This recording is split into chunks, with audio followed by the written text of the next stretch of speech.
বাংলাদেশের রাজনৈতিক অঙ্গনে ছাত্র রাজনীতি বহুবারই ভবিষ্যৎ নেতৃত্ব গঠনের প্রধান ক্ষেত্র হিসেবে ভূমিকা রেখেছে। এবার সেই ধারারই শক্ত প্রতিফলন দেখা গেল বিএনপির সংরক্ষিত নারী আসনের চূড়ান্ত মনোনয়ন তালিকায়। ছাত্র রাজনীতির অভিজ্ঞতা নিয়ে জাতীয় পর্যায়ের সংসদীয় রাজনীতিতে জায়গা করে নিয়েছেন 4 নেত্রী, যাদের উত্থানকে দলীয় রাজনীতিতে নতুন প্রজন্মের অগ্রযাত্রা হিসেবে দেখা হচ্ছে। সংরক্ষিত নারী আসনের চূড়ান্ত মনোনয়ন তালিকায় স্থান পাওয়া এই 4 জন হলেন সেলিনা সুলতানা, আরিফা সুলতানা, নাদিয়া পাঠান পাপন ও মানসুরা আক্তার। দলীয় সূত্র বলছে, এই 4 নেত্রীর রাজনৈতিক যাত্রা শুরু হয়েছিল ছাত্রদলের বিভিন্ন পর্যায়ের সাংগঠনিক কর্মকাণ্ডের মধ্য দিয়ে।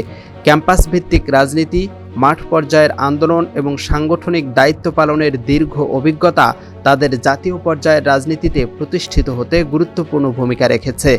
বাংলাদেশ জাতীয়তাবাদী ছাত্রদলকে বিএনপির ভবিষ্যৎ নেতৃত্ব তৈরির অন্যতম প্রধান প্ল্যাটফর্ম হিসেবে বিবেচনা করা হয়।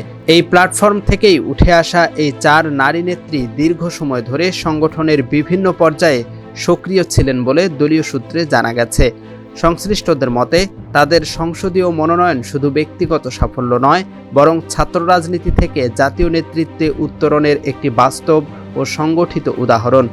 দলীয় নীতি নির্ধারকদের মতে, সংরক্ষিত নারী আসনের মনোনয়ন প্রক্রিয়ায় শুধু অভিজ্ঞতা নয়, সাংগঠনিক ত্যাগ, আন্দোলনে অংশগ্রহণ এবং ভবিষ্যৎ নেতৃত্বের সম্ভাবনাকেও বিশেষভাবে বিবেচনায় নেওয়া হয়েছে। তাদের ভাষ্য অনুযায়ী, মাঠ পর্যায়ের সক্রিয়তা ও দীর্ঘ রাজনৈতিক পরীক্ষার মধ্য দিয়ে গড়ে ওঠা নেতৃত্বকেই জাতীয় পর্যায়ে তুলে আনা হয়েছে এই মনোনয়নের মাধ্যমে। বিশ্লেষকদের মতে, এই মনোনয়ন বিএনপির ভেতরে নেতৃত্ব পুনর্গঠনের একটি ইঙ্গিত বহন করে।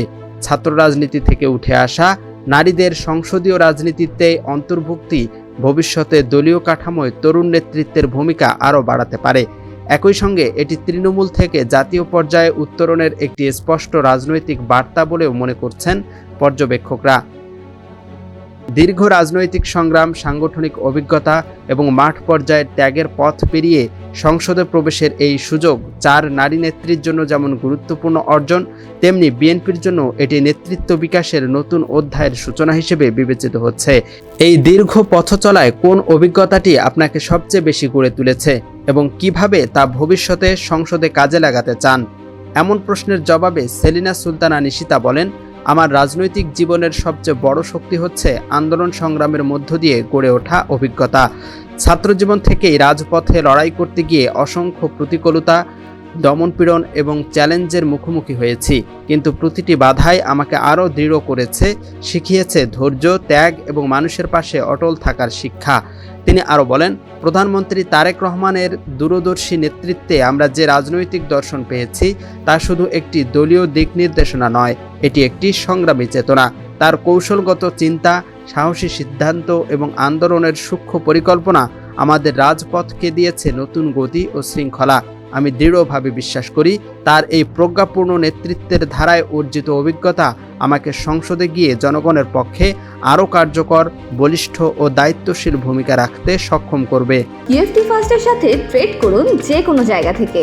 ক্যাম্পাসে ক্লাসের ফাঁকে, ঢাকার জ্যামে বসে কিংবা ঘরে বসে, ট্রেডিং এখন হাতের মুঠোয়। তাই ট্রেড করুন যখন খুশি, যেখানে খুশি।